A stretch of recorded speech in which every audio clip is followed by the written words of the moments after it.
তথ্যের ভিত্তিতে জানা যায় আজ 26 আগস্ট 2025 তারিখ মঙ্গলবার সুন্দরবনের কুখ্যাত ডাকাত করিম শরীফ বাহিনীর সদস্যরা ডাকাতির উদ্দেশ্যে সুন্দরবনের সেলা নদী সংলগ্ন তাম্বুলবুনিয়া খাল এলাকায় গমন করে সকাল 6টায় কোস্টগার্ড বেস মোংলা কর্তৃক উক্ত এলাকায় একটি বিশেষ অভিযান পরিচালনা করা হয়।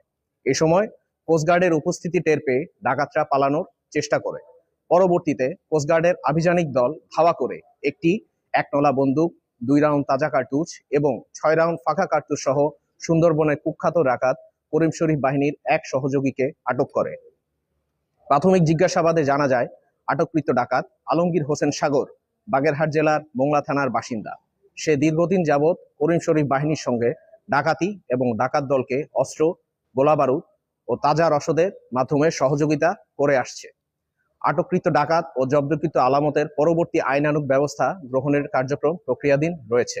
সুন্দরবনকে দস্যুমুক্ত করতে কোস্টগার্ড ভবিষ্যতেও এ ধরনের অভিযান অব্যাহত রাখবে।